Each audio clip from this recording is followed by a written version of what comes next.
Objek yang disajikan berikut ada 3 buah foto ya. Kalau kalian amati dari foto pertama, kedua, dan ketiga, makin lama makin besar ya. Coba kalau kita lihat perbesarannya adalah proporsional ya. Jadi kalau kita amati dari dimensi mendatarnya ya, ukuran mendatar ini dari foto 1 ke 2 makin panjang ya. Begitu juga ke foto yang ketiga, dan diikuti pada dimensi ukuran yang tegak ya. Jadi ukurannya dari 1 ke 2 ke 3 juga semakin panjang ya. Jadi ini adalah ide dasar dari kesebangunan bangun datar. Jadi dari bangun 1 ke 2 ke 3 itu perbesarannya proporsional, baik dari dimensi mendatar maupun dimensi tegak, atau ukuran mendatar dan ukuran yang tegak. Berikut perhatikan objek yang mana di objek asli ini diperbesar ya. Jadi 2 kali optical zoom dari orisinilnya. Ketika diperbesar 2 kali, perhatikan dimensi ukuran panjang yang mendatar ini juga mengalami perbesaran. Nah, mestinya 2 kalinya ya. Kemudian yang tegak ini juga mengalami perbesaran yang proporsional, yaitu 2 kalinya. Sementara yang berikut ini adalah 4 kali optical zoom. Jadi diperbesar 4 kali, baik itu di ukuran mendatar maupun ukuran tegaknya. Kalau diamati, kalau ini sebuah objek persegi panjang, tetap berupa persegi panjang, artinya sudut-sudutnya sama ya, ini juga. Nah, sehingga dari 2 paparan yang sudah disajikan berkenaan dengan foto yang diperbesar dan objek yang di zoom ya, 2 kali dan 4 kali ini, maka nanti kita akan coba selidiki ya, atau kita coba untuk mengambil sebuah simpulan berkenaan dengan kesebangunan bangun datar ya. Tentu tadi dimensi-dimensi yang kita lihat makin besar, yang proporsional, maka dikatakan kalau ada 2 objek seperti tergambar di berikut, yaitu bangun ABCD, segi 4 ABCD dan EFGH, ini dikatakan sebangun, maka nanti akan memenuhi 2 persyaratan. Yang pertama, perbandingan sisi-sisi yang bersesuaian senilai atau sebanding ya. Jadi perbandingan sisi-sisi yang bersesuaian itu senilai. Manakah sisi-sisi yang bersesuaian? Nah, yang pertama bisa kita amati sisi AB pada segi 4 ABCD dan sisi IF pada segi 4 EFGH ini bersesuaian, nanti akan memiliki perbandingan yang sama dengan sisi BC pada ABCD dan FG pada EFGH. Jadi nanti AB per EF itu memiliki perbandingan yang sama dengan BC per FG. Begitu juga untuk sisi CD dan GH. Jadi nanti akan sama dengan CD per GH, dan terakhir AD atau DA dan HE. Nah, sehingga perbandingan sisi-sisi yang bersesuaian nanti senilai atau sebanding. Kalau kita tuliskan secara utuh, AB per EF sama dengan BC per FG, sama dengan CD per GH, sama dengan AD per EH ya. Yang kedua, bangun ABCD dan EFGH dikatakan sebangun jika sudut-sudut yang bersesuaian sama besar.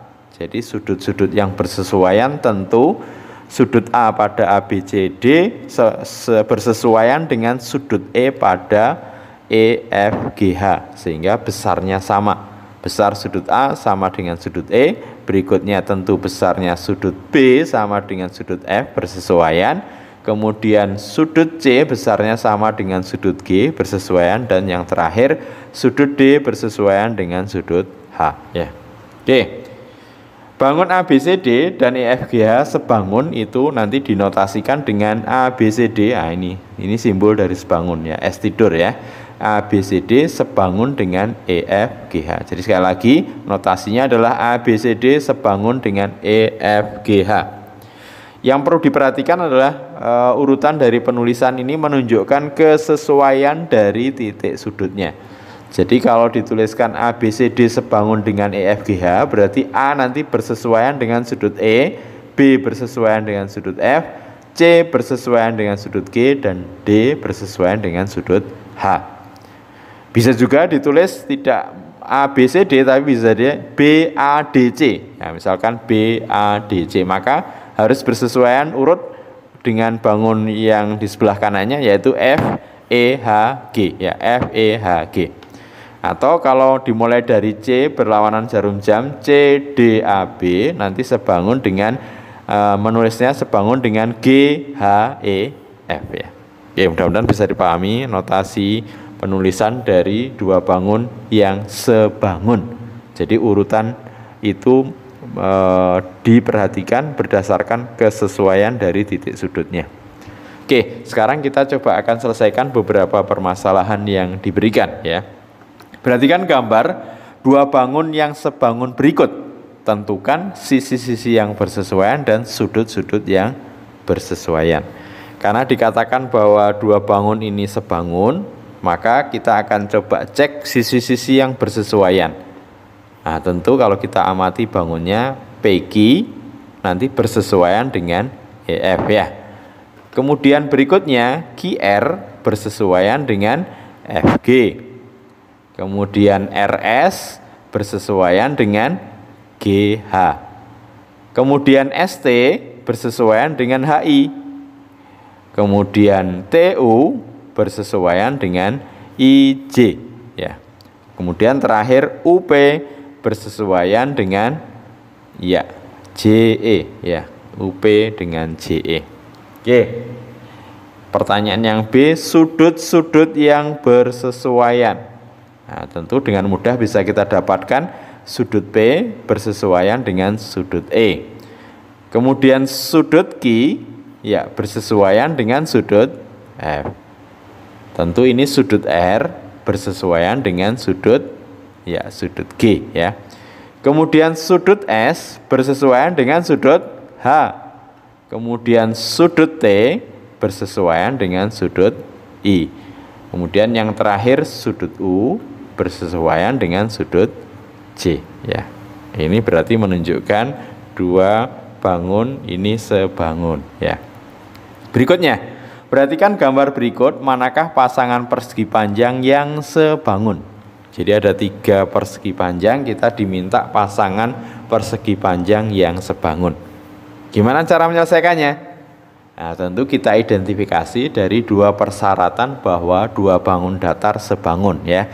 Yang pertama adalah berkenaan dengan sudut-sudut yang bersesuaian sama besar, dan yang kedua sisi-sisi perbandingan sisi-sisi yang bersesuaian senilai atau sebanding.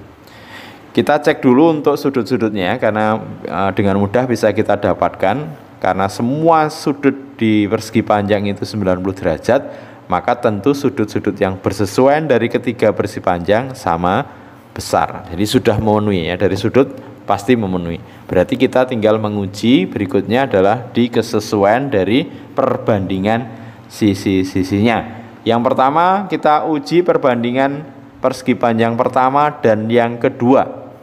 Tentu nanti sisi AB bersesuaian dengan EF akan sama dengan DC dan HG ya, karena ini sisi persegi panjang ya, sama 12/8 3/2. Ini akan kita bandingkan dengan AD dan EH, kemudian BC dan FG.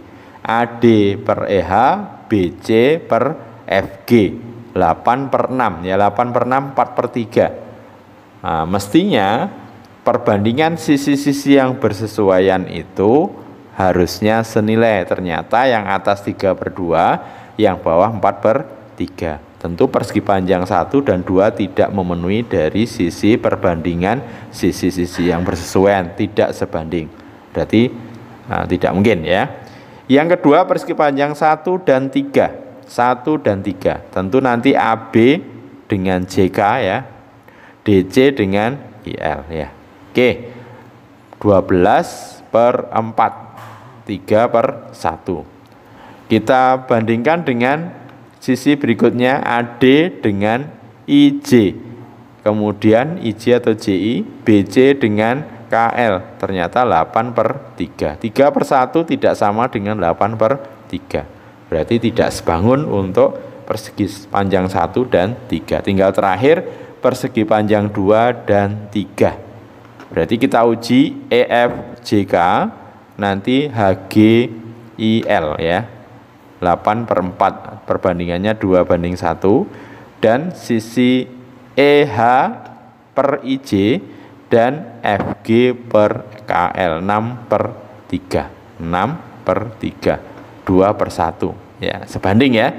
Berarti ini menunjukkan bahwa persegi panjang 2 dan 3 perbandingan sisi-sisi yang bersesuaian itu senilai. Berapa perbandingannya? 2:1. Berarti memenuhi. Sehingga kesimpulan kita, pasangan persegi panjang yang sebangun adalah persegi panjang EFGH sebangun dengan IJKL. Oke. Atau persegi panjang nomor 2 dan nomor 3. Lanjut ya. Oke, perhatikan gambar berikut. Bangun ABCD dan EFGH sebangun. Tentukan nilai X, Y, dan Z. Kemudian yang B, panjang sisi EF, BC, dan HG, dan terakhir perbandingan luas EFGH dan ABCD. Kita mulai dari yang poin A. Untuk menentukan nilai XYZ, perhatikan XYZ adalah ukuran sudut ya. Berarti kalau dikatakan ABCD dan EFGH sebangun, berarti sudut-sudut yang bersesuaian sama besar. Sekarang kita cek sudut-sudut yang bersesuaiannya yang mana ya. Oke, untuk sudut-sudut yang bersesuaian tentu sudut E dan sudut A. Jadi ibaratnya trapesium dari ABCD itu diputer ya 90 derajat ke searah jarum jam. Oke, berarti nanti besar sudut E sama dengan sudut A. Berikutnya sudut G itu bersesuaian dengan sudut C. Ya, ini bersilangan ya. Ini bersilangan ya. Oke, besarnya sudut G nanti sama dengan sudut C. Berikutnya sudut F dan sudut B tentu ya, siku-siku. Dan terakhir berarti sudut H dan sudut D ya. Karena kita diminta mendapatkan sudut X, Y, dan Z, kita mulai dari sudut X bersesuaian dengan sudut G yang mengandung sudut X itu bersesuaian dengan sudut C ya. Maka kita dapatkan X sama dengan 22,6 derajat ya. Ya, coba diperhatikan bahwa berikutnya kalau di trapesium sudut-sudut sepihak dalam sepihak yaitu sudut D ditambah dengan sudut C itu besarnya 180 derajat ya. Maka untuk mendapatkan besar sudut D berarti 180 dikurangi sudut C ya. Sudut C nya 22,6, maka diperoleh sudut Y 157,4 derajat. Berikutnya untuk mendapatkan besar sudut Z, Z ini adalah ukuran dari sudut H bersesuaian dengan sudut D ya. Berarti besar sudut H sama dengan besar sudut D. Besar sudut H itu adalah Z, berarti sama dengan Y sama dengan 157,4 derajat ya. Sehingga kita dapatkan nilai X 22,6 derajat, nilai Y dan Z 157,4 derajat ya. Oke, pertanyaan yang B, panjang sisi EF, BC, dan HG.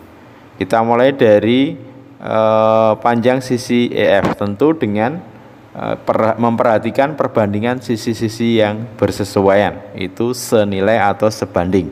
Yang pertama adalah EF dibanding AB sama dengan nanti FG dibanding dengan BC yang bersesuaian ya.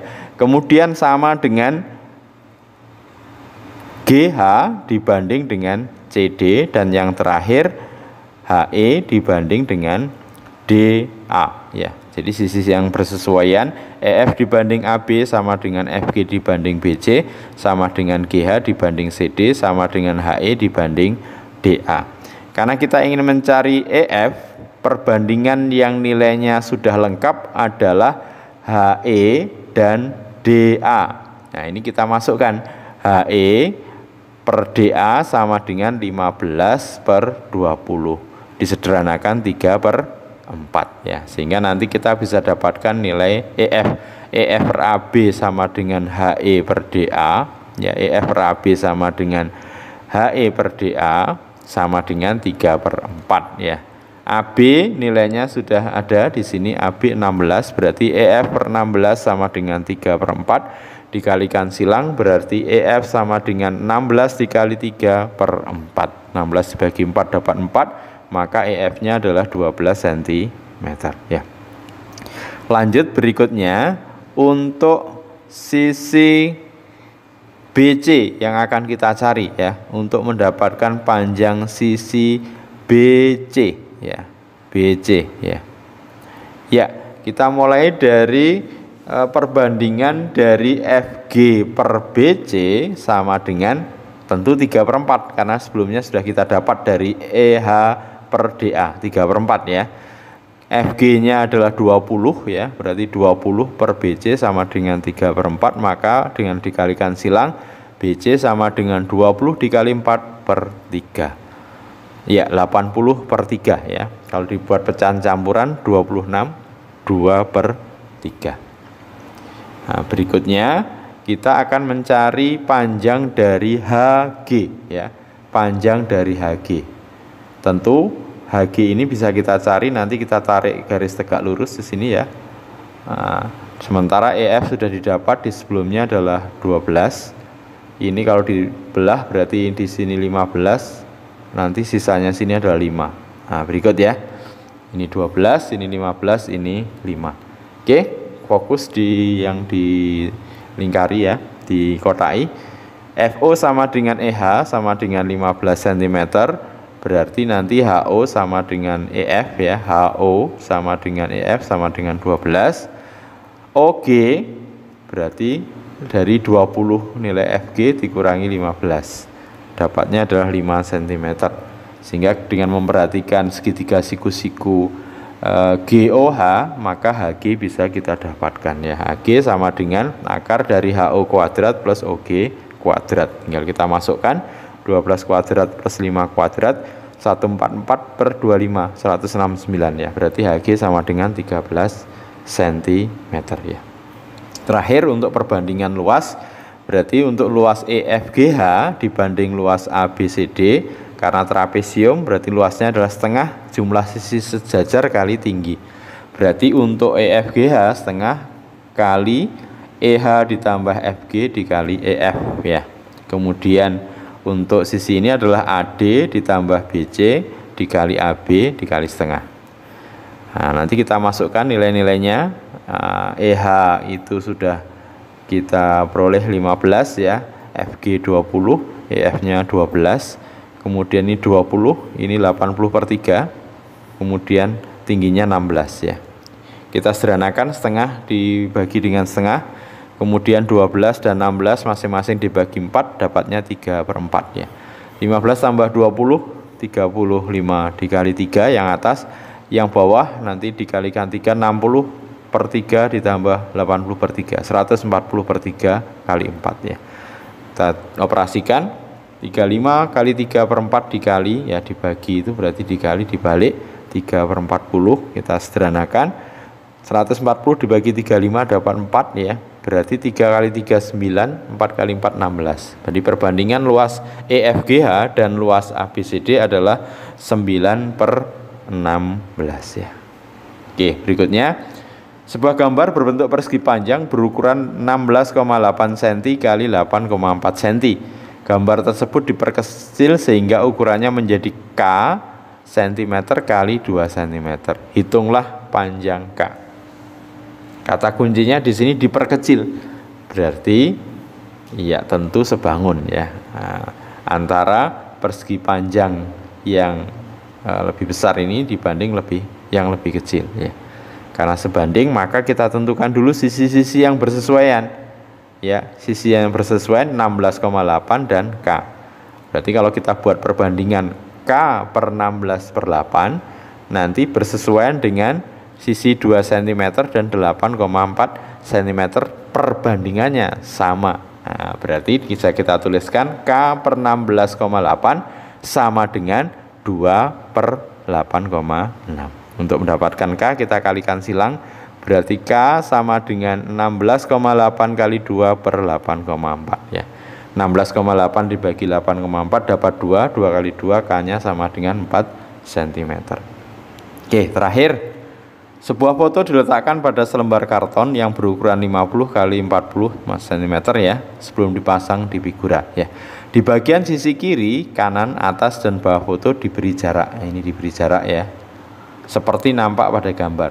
Foto dan karton tersebut sebangun. Jadi sekali lagi, foto dan karton sebangun.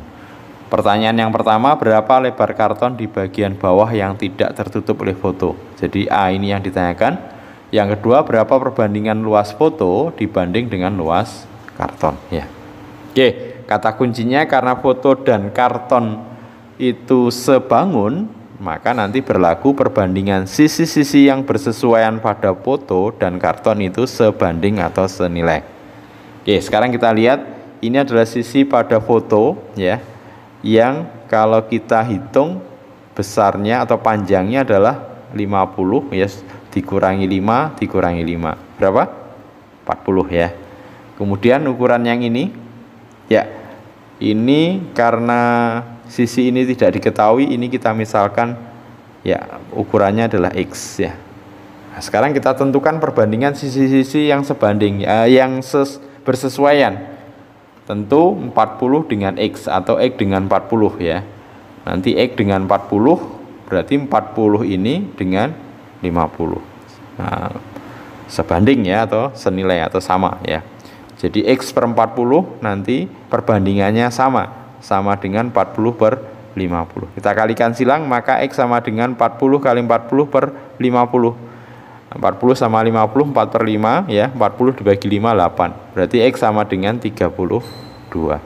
Kalau X sama dengan 32, maka A bisa kita dapatkan. Berarti A sama dengan 40 dikurangi 3 dikurangi X ya. Sehingga A sama dengan 40 dikurangi dalam kurung 3 ditambah 32. 3 tambah 32, 35. 40 dikurangi 35 sama dengan 5 cm. Kalau A sudah kita dapat, tentu dengan mudah kita bisa mencari perbandingan luas foto dan luas karton. Luas foto berarti X-nya 32 dikali 40 dibagi 40 kali 50 atau dibalik 50 kali 40 ya. Oke, 40 sama 40 bisa disederhanakan. 32 dan 50 ya, masing-masing dibagi 2 dapat 16 per 25. Sehingga luas foto dibanding dengan luas karton adalah 16 per 25. Oke, mudah-mudahan bisa dipahami dengan baik ya pada konsep kesebangunan dari dua bangun datar. Oke, sampai ketemu pada video berikutnya yang akan menyajikan kesebangunan dua segitiga. Terima kasih, tetap semangat belajar matematika. Sampai ketemu. Wassalamualaikum warahmatullahi wabarakatuh.